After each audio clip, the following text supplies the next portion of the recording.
Being an Indian, जब आप कभी जाते हो ऐसी जगह पे जहाँ पे इंडियन फूड से तैयारी करके ले जाओ, that is the best. Of American grocery के लिए हमने प्लान किया है all this chapati roti. Instruction है कि अगर आपके पास माइक्रोवेव है, जैसे कि अभी हम जहाँ जा रहे हो सकता है वहाँ बारिश हो, ठंड हो रही है, तो उसके लिए मैंने ये थोड़ा हल्का ड्राई फ्रूट्स के लड्डू बनाए हैं।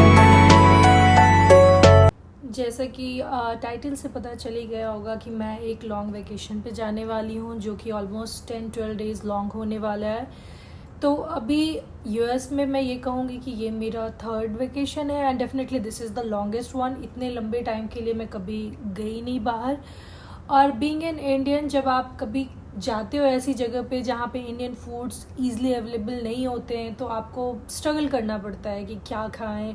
और डेफिनेटली आप हर रोज़ हर टाइम तीनों टाइम ये तो खा नहीं सकते हो, pizza burger sandwich and all, ये सारी चीज़ें हमेशा तो नहीं खा सकते हो। आफ्टर सम टाइम आपको इंडियन फूड की क्रेविंग होगी। और या फिर नॉट अबाउट फूड, तो फिर स्नैक्स के लिए भी जब आप बच्चे के साथ ट्रैवल कर रहे हो तो आपका ही मन कर रहा है बच्चों का स्नैक, या आपका खुद का स्नैक्स खाने का मन कर रहा है, तो आप ऑल ऑफ अ सडन हर जगह आपको मार्ट्स या फिर शॉप्स तो मिलेंगी नहीं कि आप कुछ खरीद लो। तो ऑब्वियसली ऐसे में आप खुद से घर से तैयारी करके ले जाओ, that is the best option. तो इस बार मैं इस वीडियो में यही कवर करने वाली हूँ कि मैं अपने ट्रिप के लिए क्या ऐसी चीज़ें हैं जो मैंने परचेज़ करी हैं यहाँ से। कुछ चीज़ें इंडियन ग्रोसरी से ली है, कुछ चीज़ें हम अमेरिकन ग्रोसरी से भी लेंगे। और अमेरिकन ग्रोसरी के लिए हमने प्लान किया है कि हम जो अपने लोकेशन पे डेस्टिनेशन पे लैंड करेंगे तो वहाँ जो नियरेस्ट वॉलमार्ट होगा वहाँ पे जाके कर्ब साइड पिकअप कर लेंगे, जहाँ हम यहाँ से ही ऑर्डर कर देंगे वेबसाइट से, वहाँ ऑर्डर रेडी रहेगा उस लोकेशन के लिए और हमें जस्ट पिकअप करना होगा। तो ये हमारा प्लान है। मैं दिखाती हूँ मैं क्या ले जा रही हूँ। तो फर्स्ट ऑफ ऑल दिस चपाती रोटी, और ये रोटी मैंने इंडियन स्टोर से लिया है। इस पर एक्सपायरी लिखी होती है कि कब ये एक्सपायर होगा, तो इसे बस माइक्रोवेव में हीट करो and you are ready to go. So now the next is ready to eat Haldiram का पनीर मखनी। तो ये सब्जी पूरी तरह से पकी हुई। अगेन इसमें अलग अलग इंस्ट्रक्शंस है कि अगर आपके पास माइक्रोवेव या ओवन या पैन अवेलेबल नहीं है तो आप इसको गर्म पानी में भी पाउच को डिप कर सकते हो, और डिप करके हीट हो गया पूरी तरह से तो आप इसको चपाती के साथ खा सकते हो। तो ये लिया मैंने। सेकेंड इज़, अगर हमें हमारी चपाती, वैसे तो मुझे मिल गई थी चपाती, बट उससे पहले मैंने इसे लिया था कि अगर हम वहाँ से ब्रेड पिकअप करते हो तो ब्रेड के साथ ये पाव भाजी खा सकते हैं। एंड ये अगेन हल्दीराम्स का है। ब्रेकफास्ट के लिए मैंने लिया है उपमा MTR का, this is again ready to eat है। तो ये मैंने 2 पैकेट लिया है। एंड फिर मैंने ये लिया है हैदराबाद बिरयानी फ्रॉम हल्दीराम्स अगेन। बिरयानी गौतम को बहुत पसंद है और इसमें लिखा सर्व्स 2, तो 2 लोगों का हो सकता है इसमें, तो मैंने ऐसा 2 पैकेट ले लिया है।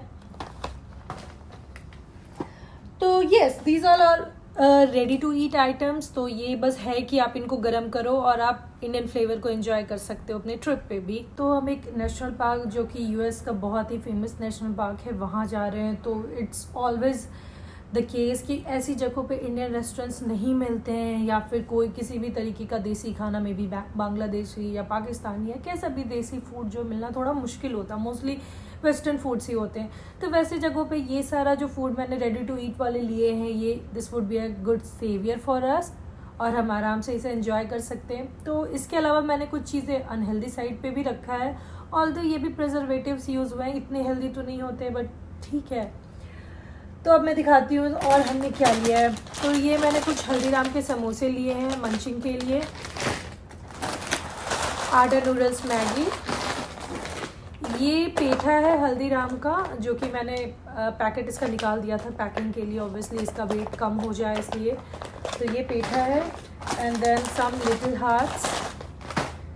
फिर इवान के लिए मैंने ये लिया है गुड एंड गैदर बेबी का आता है ये ड्राई योगर्ट बाइट्स। तो इवान को ये पसंद आता है, जैसे कि कार में बैठा है कभी उसके मुंह में दे दिया, थोड़ा बहुत खा रहा, और ऑर्गेनिक होता है, बनाना फ्लेवर होता है, तो उसको ये अच्छा लगता है, तो उसके लिए मैं ये रख रही हूँ।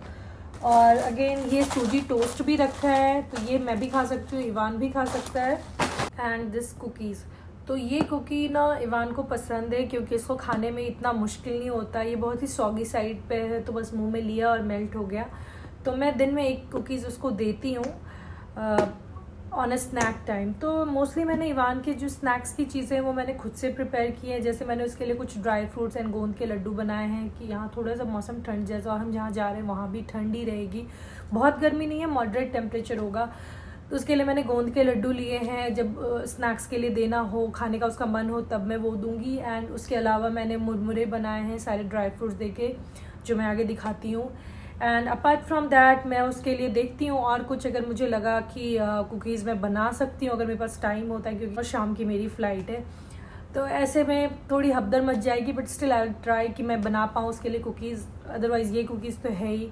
और मोस्टली मैं बताऊँ, इवान ना स्नैक्स में फ्रूट्स ही लेता है ज़्यादातर, वो बाहर की चीज़ें बहुत कम, जैसे योगर्ट बाइट्स भी अब जाके उसे अच्छी लगने लगे, पहले ये नहीं खाता था। तो उसको मोस्टली ना फ्रूट्स में देती है, बनाना दे दिया, बेरीज दे दिया, जैसे मीठी जो फ्रूट्स होती हैं वो खाता है। तो मैं स्नैक्स में फ्रूट्स ही ऑफर करती हूँ, अदरवाइज उसके जो 3 मील्स होते हैं फुल मील्स मैं वो देती हूँ। बट स्टिल रास्ते के लिए मैं देखूँगी, कुछ अगर ऑप्शन मिला तो मैं उसके लिए रखूँगी। मुरमुरे का जो मैंने बनाया उसके लिए पहले सारे ड्राई फ्रूट्स, कॉर्नफ्लेक्स, मूंगफली, मखाने को फ्राई कर लिया, और फिर यहाँ पे मैं थोड़ा हल्दी और मुरमुरे को डाल के और कड़ी पत्ता डाल के मिलाया। फाइनली ये रेडी होके कुछ ऐसा दिख रहा है। मैंने ये ड्राई फ्रूट्स के लड्डू बनाए हैं जिसमें, और गोंद के, तो इंटरनेट से देखकर ही बनाया था।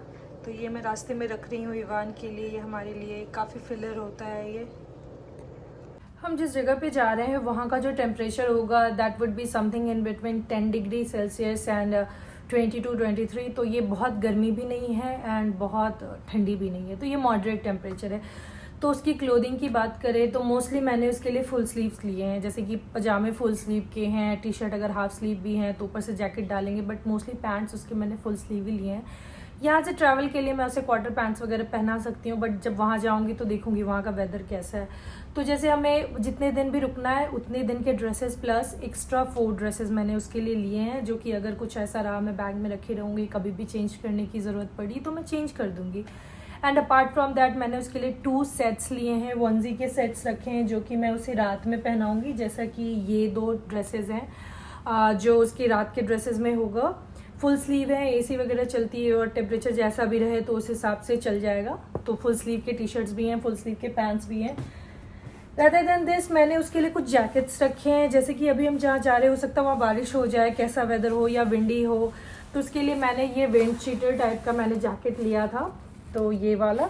तो उसके लिए मैंने एक तो ये रखा है, एंड सेकेंड अगर ठंड है वहाँ पे, मौसम बिल्कुल ऐसे चिली वेदर हो गया, बहुत ठंड हो रही है, तो उसके लिए मैंने इसकी ये थोड़ा हल्का सा वुल है, ज़्यादा भी नहीं है, स्वेट शर्ट टाइप का रखा है। तो ये 2 ही जैकेट्स मैं उसके लिए ले जा रही हूँ, क्योंकि टेम्परेचर डेफिनेटली उतना भी ठंड नहीं है कि मैं मल्टीपल ड्रेसेस रखूँ। ड्रेसेस के अलावा अब आते हैं कुछ उसके उनके मेकअप की चीज़ें इवान के। तो फिर ऑब्वियसली वो बच्चा है तो मेकअप तो नहीं करेगा, तो बेसिक चीज़ें जैसे कि मैंने उसके लिए ये मॉइस्चराइज़र रखा है, तो ये अवीनो बेबी का मॉइस्चराइज़र है। अगेन अगर धूप होती है तो मैं उसे सनस्क्रीन लगाऊंगी, और जब ऐसे सनी होता है ना वेदर तभी मैं सनस्क्रीन लगाती हूँ, हमेशा नहीं लगाती हूँ, हमेशा मैं बस उसे मॉइस्चराइज़र ही लगाती हूँ। तो दोनों ही अवीनो बेबी का ही है। एंड इसके अलावा एक डायपर रैश क्रीम, तो इसका डब्बा बहुत बड़ा था तो मैंने इसको छोटे से डब्बे में डाल रखा है, तो अगर रैश आ गया ट्रिप पे तो यूज़ आ सकता है। एंड उसके अलावा इवान के शूज़, तो एक शूज़ और एक सैंडल मैंने सोचा, बट लेट्स सी, हो सकता है कि अगर लगे ज़्यादा हुआ तो मैं सिर्फ एक शूज़ ही कैरी करूँगी, क्योंकि मोस्टली तो थोड़ा बहुत घूमता है फिर तो वो गोद में ही होता है, तो क्या उसके लिए अलग से मल्टीपल शूज़ लेकर जाऊँ मैं। And the most important thing, Tylenol. तो बच्चे के साथ जब हम ट्रैवल करते हैं ना तो हमें पता नहीं होता है क्या अनएक्सपेक्टेड चीज़ हो, कभी वेदर चेंज की वजह से फीवर आ जाए, कुछ भी हो जाए, तो उसके लिए मैं हमेशा उसके साथ ट्रैवल करती हूँ, तो एक टाइलेनॉल का पैक रखती हूँ अपने साथ। और उसके साथ क्या होता है ना, अभी 1 महीने ही ये वैलिड होता है, जैसे अगर मैंने अभी ये बिल्कुल न्यू पैक है, इससे मैंने अगर ओपन कर दिया तो विद इन अ मंथ मुझे यूज़ करना होता है, और ऑब्वियसली 1 महीने में 2 बार 4 बार तो फीवर आते नहीं है, ये 1-2 बार यूज़ हुआ सुबह शाम या 2 दिन यूज़ हुआ उसके बाद ये वेस्ट ही हो जाता है। तो टाइलेनॉल की बहुत वेस्टेज होती है कभी कभार जब भी फीवर आता है। और इवान के जैसे रेगुलर डे टू डे खाना खाने की चीज़ों में, जैसे अगर हम किसी इंडियन रेस्टोरेंट में जाते हैं तो वहाँ पे तो इसके लिए दाल चावल ऑर्डर कर सकते हैं, या फिर कोई ऐसे चीज़ से रिलेटेड चीज़ें हो गई, ये सारी चीज़ें मैं दे सकती हूँ उसको खाने के लिए, मोस्टली दाल चावल। तो अभी जब हम होटल में होते हैं या फिर वहाँ इंडियन रेस्टोरेंट नहीं होगा तो उसके लिए मैं क्या करूँगी, जब मैं वॉलमार्ट पहुँचूँगी तो मैं थोड़े दाल चावल भी पिक करूँगी वहाँ से, और वेजिटेबल जो जो इवान खाता है, जैसे कि कैरेट्स हो गए, बीन्स हो गए, तो ये सारे वेजीज भी मैं लेने वाली हूँ, क्योंकि हमने जो होटल्स लिए हैं वो किचन वाले होटल्स हैं, और किचन वाले होटल्स में ये फ़ायदा होता है कि मैं वहाँ पे इजीली कुक कर सकती हूँ खाना, इसके लिए अपने लिए नहीं तो एटलीस्ट इवान के लिए तो मैं खाना हर रोज़ ही कुक करने वाली हूँ। और मैं यहाँ से दलिया का पाउडर लेकर जा रही हूँ, ओट्स का पाउडर लेकर जा रही हूँ, तो ये सारे पाउडर्स लेके जा रही हूँ ताकि मैं वहाँ जाके ईजिली कुक करूँ और कुक करके इसको खिला सकूँ वो खाना। तो ये सारी चीज़ें इवान के लिए होंगी, एंड ऑल्सो फ्रूट्स भी। तो फ्रूट्स भी, जो भी फ्रूट तो वहाँ इजीली मिल जाएंगे, तो फ्रेश फ्रूट्स ही लेंगे, जैसे बनाना हो गया, एवोकाडो हो गया, ये दोनों इसका मोस्ट फेवरेट है। उसके अलावा बेरीज, ग्रेप्स मीठे होने चाहिए, तो ये सारे फ्रूट्स भी वो खा लेता है। तो ऐसे मैं कोशिश करूँगी इसकी डाइट जो है पूरी हेल्दी रहे और उसके न्यूट्रिशन में कोई इश्यू ना आए। इस ड्यूरेशन में मैं उसे जूस नहीं देती हूँ, मैं उस जूस की जगह पे मैं उसे डायरेक्ट फ्रूट्स ही देती हूँ। तो या this is our entire trip plan. तो मैंने कुछ अपनी खाने की चीज़ें दिखाई जो हम ले जा रहे हैं, और मोस्टली इवान की तो सारी चीज़ें मैंने दिखाई। कुछ चीज़ें फैशन के लिए, तो ये चश्मा, इवान का गॉगल्स, जस्ट पिक्चर्स क्लिक कराने के लिए, अगर वो पहना तो ठीक है।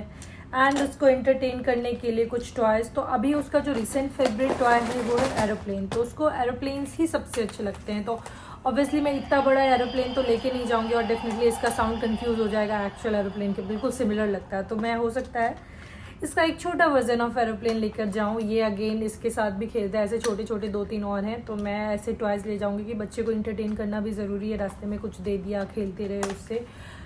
एंड इसके अलावा मैं उसके लिए क्या रखूँगी, जैसे उसके खाने पीने की चीज़ों में, जैसे खिलाने के लिए मैं एक स्पून रखने वाली हूँ। मैं उसे ग्लास से दूध पिलाती हूँ, तो एक छोटा ग्लास रखती हूँ, बड़े ग्लास से छोटे ग्लास में। तो बड़े ग्लास तो होटल्स में इजीली अवेलेबल होंगे, बट छोटे ग्लास अवेलेबल नहीं होंगे, तो मैं छोटे ग्लास रखूँगी, कुछ स्पून्स रखूँगी। एंड देन उसके लिए मैं बिब जो उसको पहनाती हूँ वो रखूँगी। And these are the things I am going to pack for him, Ivaan के लिए। और हमारे लिए ये सारी चीज़ें हो गई। पानी जो होगा हमारा, हम वॉलमार्ट से ही पिक करने वाले हैं, और बाकी जो खाने की चीज़ें होंगी, हम होटल्स में जाएंगे तो उसके आसपास जो भी रेस्टोरेंट्स होंगे, तो डेफिनेटली हम पिज़्ज़ा, बर्गर और ये सारी चीज़ें भी खाएंगे। हमें पसंद भी है वो सब, बट डेफिनेटली रोज़ नहीं खा सकते, इसलिए मैं ये सारी चीज़ें ले जा रही हूँ। And the most important thing is diapers. बहुत सारे डाइपर्स मुझे ले जाने हैं। जैसे दिन में जितने भी डायपर्स चेंज करती हूँ उस हिसाब से काउंट करके, डेज काउंट करके उतने डायपर। तो मैं इवान का ना एक डायपर बैग भी लेती हूँ, जैसे बैकपैक होता है ना, 2 बैकपैक ले। अभी जैसे वो 2 साल से छोटा है, तो उसकी टिकट अभी हमें नहीं लेनी होती है, तो हमारे टिकट्स पे हम 2 बैग्स ले लेते हैं, फिर 2 बैकपैक्स लेते हैं, तो दैट इज़ एनफ। तो मैं अपने बैकपैक की जगह इवान का डायपर बैग रख लेती हूँ, और उसमें बहुत सारे डायपर्स रख लेती हूँ। या फिर जैसे मेरी फ़्लाइट शाम की है, तो मैं रात का जो डिनर होगा इवान का, वो मैं बना कर रख लूँगी, ताकि मैं होटल पे पहुँचूँ। मैं तो चलो ठीक है, बाहर जाके भी खा सकते हैं हम दोनों। इवान के लिए कोशिश करेंगे कि जितना ज़्यादा घर का खाना हो सके उतना खिलाएं। तो रात का जो डिनर होगा वो हम यहाँ से बनाकर उसको पैक कर लेंगे, और थोड़े बहुत फ्रूट्स भी रख लेंगे रास्ते के लिए। तो ये सारी चीज़ें मैं इवान को खिलाऊंगी। This is all I am taking along with me. I hope this video is gonna help someone in planning their upcoming trip with the baby, with a toddler I would say. तो ये था हमारा सारा plan, और ये सारी चीज़ें हमने ली। तो मैंने सब कुछ ऑलमोस्ट दिखा दिया, जैसे हम क्या ले जा रहे हैं अपने लिए रेडी टू ईट खाने के लिए। तो मैं अपने नेक्स्ट ब्लॉग में, और मैं शेयर करती हूँ कि मेरा कैसा रहा ट्रिप, हम कहाँ कहाँ गए, how was our experience and everything. Bye bye.